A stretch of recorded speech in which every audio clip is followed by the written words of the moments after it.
right into the roof of the net. Nice one. Straight down the middle. So a good performance from both teams here today. Hi, welcome to Firstpost. I'm Rupha Ramani. Let's get started.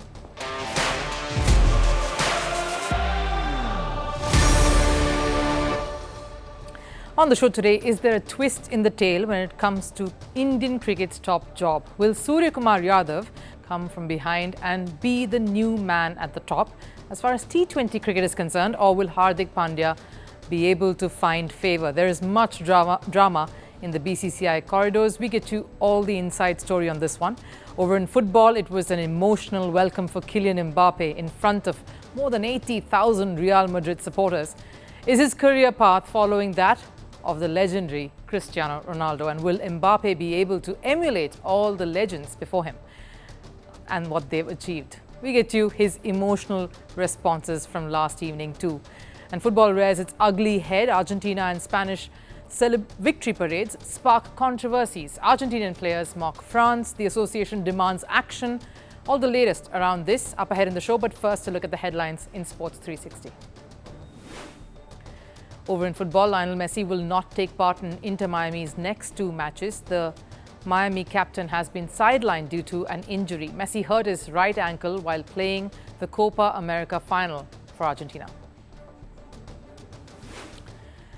The hosts of that final, Miami, has hit back at South America football governing body. This after the stadium was accused of improper security arrangements for the Copa America final between Argentina and Colombia. Ticketless fans had forced their way into the stadium. The hosts have responded saying they exceeded the security recommendations that the association itself had made. Over in tennis, 22-time Grand Slam champion Rafael Nadal has been named in the entry list for the US Open this year. The 38-year-old has a protected ranking of 9th. Protected ranking in tennis allows injured players to retain their status when they return to play. Nadal, for now though, aims to play at the Paris Olympics. Over in cricket, former India player Amit Mishra admits of age fraud. Mishra accepted there is a one-year difference in his actual age. The leg spinner said he did that to play under-19 cricket and claims his coach helped him to do so. And Joe Bryant, father of NBA legend Kobe Bryant, has passed away at the age of 69. Joe featured in the National Basketball Association for 8 seasons. He played for San Diego Clippers and Houston Rockets during his career. Now, when there's question of captaincy in Indian cricket, there's always bound to be drama and last-minute twists and turns. Hardik Pandya was one of the top contenders to lead India's T20 fortunes from this point on. That was the plan for a while. Hardik Pandya to take over the reins from Rohit Sharma for India as well as for Mumbai Indians over in the Indian Premier League, which is why he was the vice-captain of the Indian cricket team at the World Cup. The most logical pick. But last evening has thrown up quite a bit of uncertainty in that regard. There was a rather heated discussion within the BCCI around Pandya's candidature. The biggest concern seems to be whether he is the right fit given his injury-prone record and his past. In the absence of a majority in favour, the other option that I had mentioned yesterday seems to have a firm resonance within the board. There are strong murmurs that batting mainstay Suryakumar Yadav could gain more support to lead the T20 squad. Suryakumar Yadav has grown in stature and his presence in the Indian dressing room has been very heartwarming. He's loved, there is a friendly vibe about him. From having attitude issues over in his state team at the start of his career to now maturing into a fun, energetic and clinical component in the Indian setup, Suryakumar Yadav has come a long way. He also captained the side briefly against Australia, a series they won. Suryakumar Yadav, interestingly, also has featured in the Kolkata Knight Riders IPL franchise. This was way back when Gautam Gambhir was captain at that point. This, of course, way before Mumbai Indians happened to the batter. There is another notion that Gautam Gambhir has his say in this process too, of the decision of appointing who the next captain would be. And that's the reason for the heavy back and forth on the announcement and the delay in the appointment of the next captain. Because this selection, though it seems insignificant, it's ahead of a series to Sri Lanka, is crucial because the think tank believes that this is the setup that will be in place for the long run, right up to the 2026 T20 World Cup. whoever comes in here is going to take charge for that huge period of time. And that starts with this series. It's a brand new chapter, and so everyone involved, particularly the new coach Gambhir, want to get this right and want to get this done their way. There can be no more chop and changes, which is why the deliberation and the complications that's stopping from making this a straight-up selection and promotion for Hardik Pandya from vice to captain.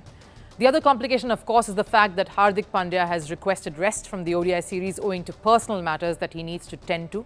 Reports earlier suggested that Rohit Sharma could take a break from the one-dayers, but there are fresh reports coming in that that may not be the case, and the skipper will return to helm affairs for the one-day internationals against Sri Lanka, which at least gives BCCI one less headache to resolve, that of who will be captain of the ODI bunch.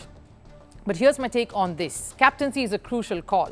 Sporting teams groom leaders. They prepare players to step up when the time is right, and when the predecessor is going to step aside or hang up his or her boots, so that the next in line is ready to take charge, has learned the ropes, and the transition is smooth, so there are no hiccups. Unfortunately, or just by lack of design, that's not happened here in this Indian setup. No one has been given that space or the opportunity to be groomed as the next in line to take over from Rohit Sharma, who, let's be honest, himself took charge under very odd circumstances, keeping Virat Kohli aside. So this is not the perfect stage for a smooth takeoff. Having said that, it's critical to get this decision right, because once they do, they will have to stick with it for a while. There is no looking back, and it has to be a long-term agenda. So there can be no stopgap decisions from this point on.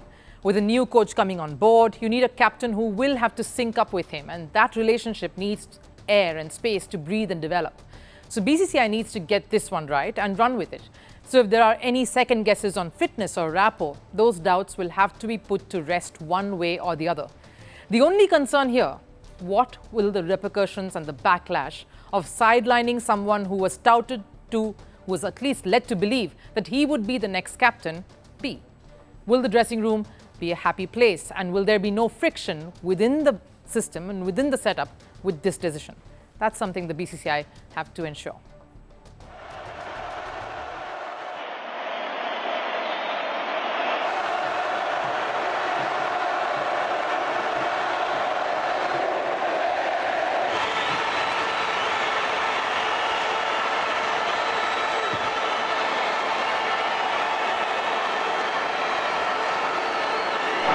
Uno, dos, tres. ¡Hala, Madrid!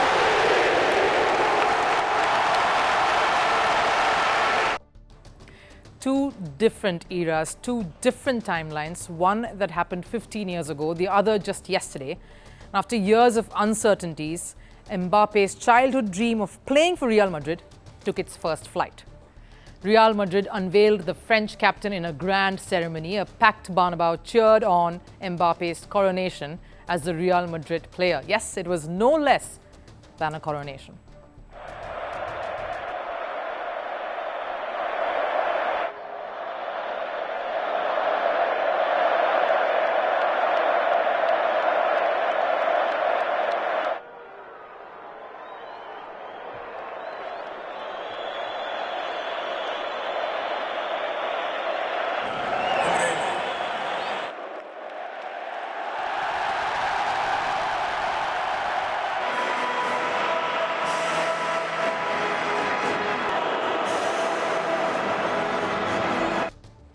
And you remember the pictures that we started this story with. You couldn't ignore the similarities between Mbappe's unveiling and that of the man who inspired his dream, Cristiano Ronaldo.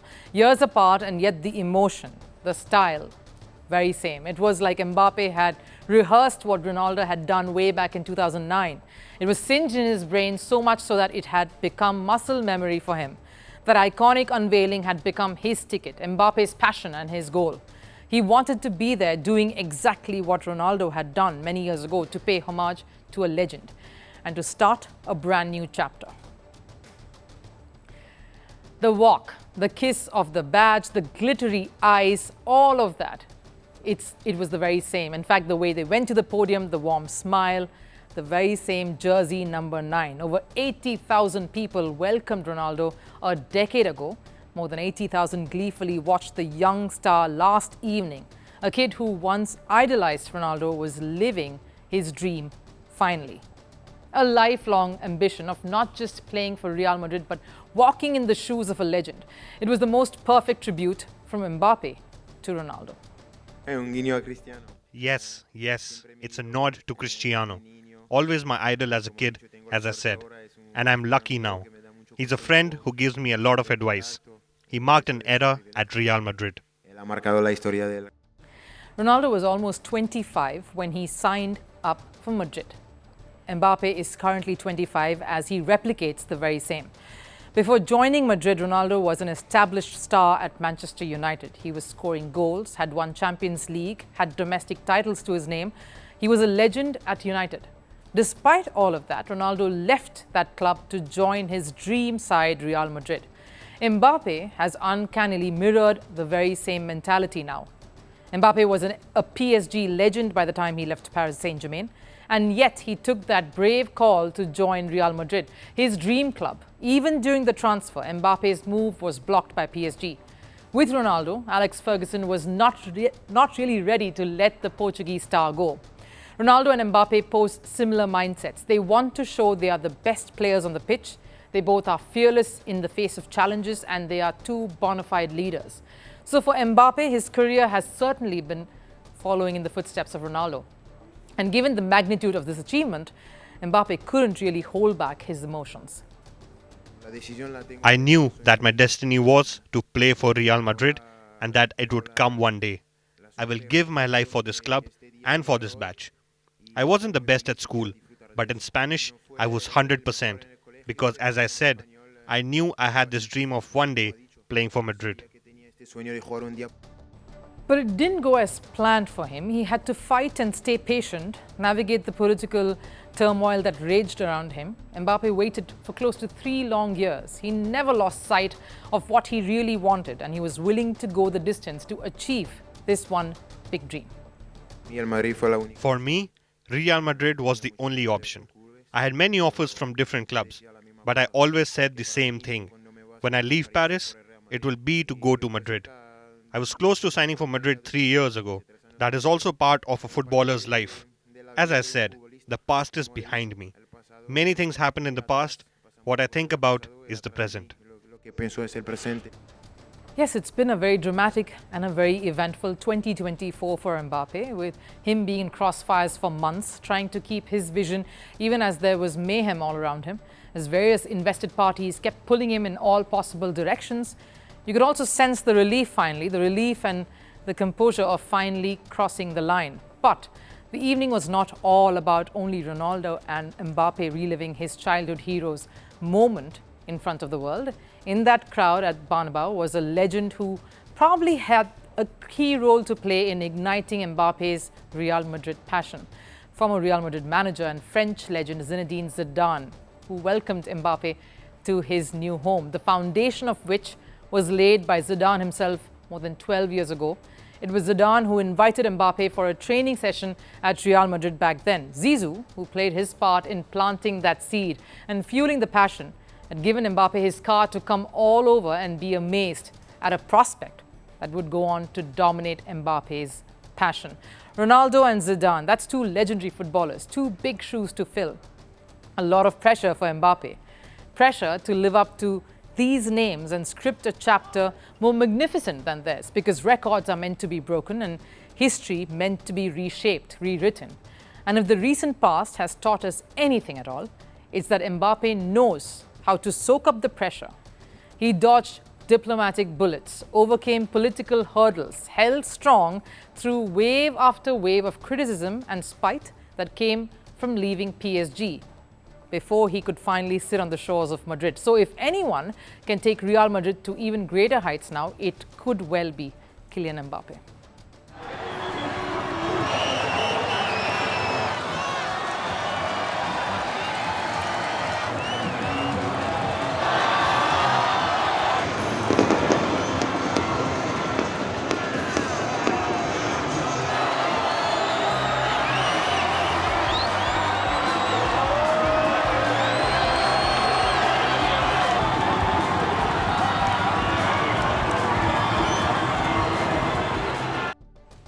There are no celebrations and victory parades that quite match ones by footballers. The euphoria, the colours, the music and the vibe.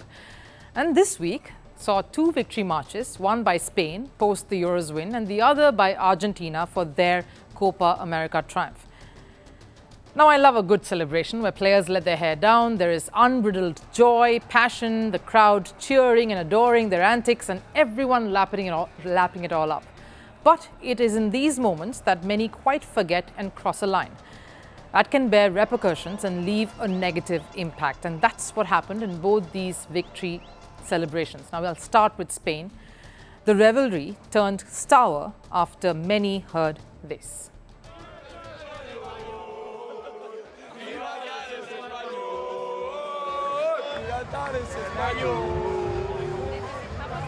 Es español, Gibraltar es español, Gibraltar es español, Gibraltar es español.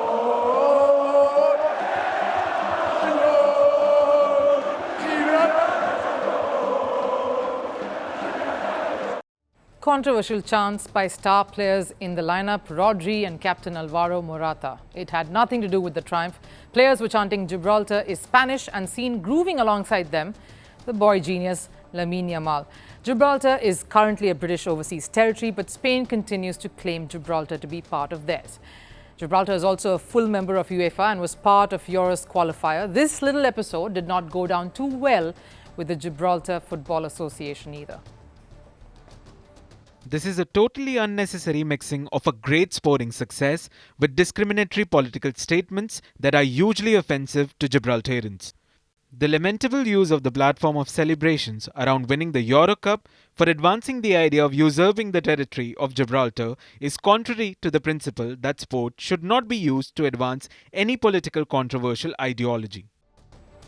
A national team captain, Morata, being at the centre of this is problematic. A dynamic player like Rodri portraying such thoughts is a matter of concern, and a young sensation who's the talk of the town, Lamine Yamal, who may not have said these words but was present there, does not do well either.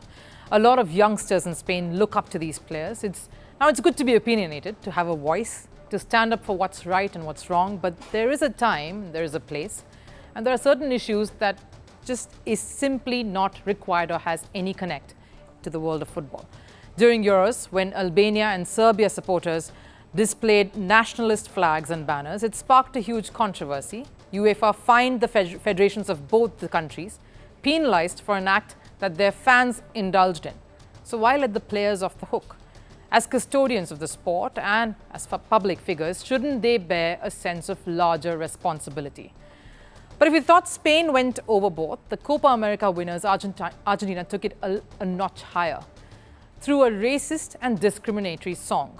In a video uploaded by Chelsea footballer and Argentina midfielder Enzo Fernandez, a bunch of players were seen taunting the French side by singing a rather controversial song.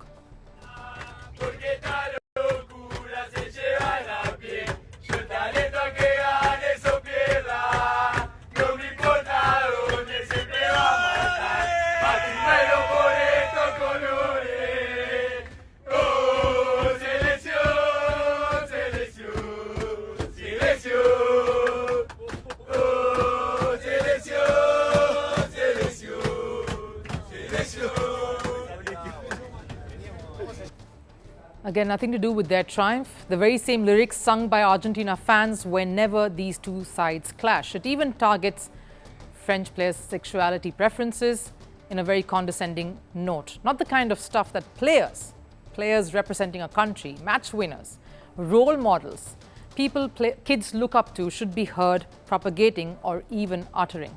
The French Football Federation is seething. Understandably so. They have vowed to file a complaint with football's governing body, FIFA. They want the Argentinian players involved in this to be punished. And yes, it doesn't look like they will stop or be appeased without any significant action being taken in this matter. Enzo, though, was quick to respond. The severe backlash that he was already receiving online prompted him to send in an apology, saying it did not reflect his personal views. But the damage was done. Irreparable damage, not just to France, but to Argentina's image and that of his own. Enzo did not just hurt the sentiments of those he was taunting in the song, but also teammates of his, players he's played alongside and shared dressing rooms with, players who are his brothers in a team. Enzo's Chelsea teammate, Wesley Fofana, who is a French player, saw the video and called Enzo out on it, saying it was racist and it had no place in today's world. The matter has rapidly escalated, with Chelsea starting an internal disciplinary procedure against Enzo too. With this act, Enzo has not only alienated his people, but those who believed in him, many of his teammates and fans, and those he's shared the sport with. And why must I stop at only Enzo? There were many others there in that video who were joining in, humming the song along. They've let their country down. Now, I know sport is about winning at all cost, but just like how victory is a mandate from any athlete, maybe a check on their behavior is imperative too, because of who they are and the stature that they have as public figures and as celebrities and people who influence the mass. Lionel Messi might not have been part of these chants, may not have even sung the song, but being the leader that he is, he did not stop it from happening either. So where exactly is the line that separates fun banter and outright demeaning, hurtful condescension? Why don't you let us know? And it's time for last term now. Just when you think you've seen it all, Paris Mayor Hidalgo, just to prove that the river Seine is clean and ready for the Olympics, went in for a swim. She covered about 100 meters to show all is well. Take a look.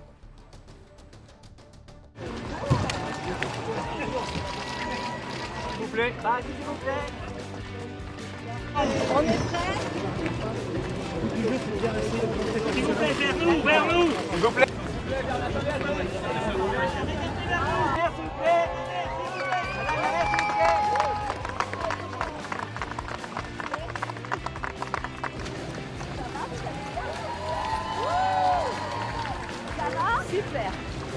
C'est génial.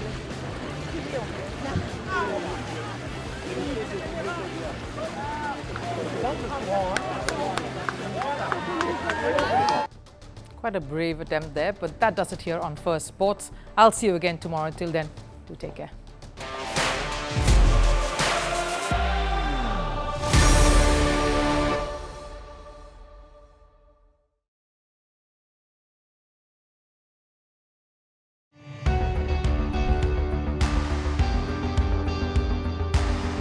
Across continents, one powerful news source.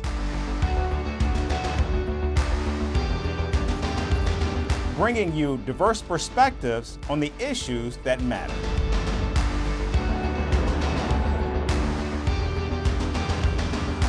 We go beyond the boundaries to give you that little extra about every sporting moment.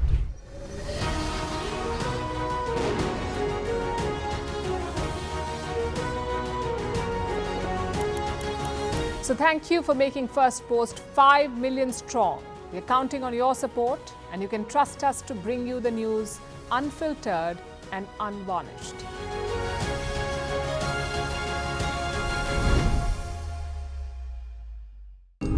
As the world warms, nature's sentinels will rise. As a billion hands will dig deep to write a new future for our planet.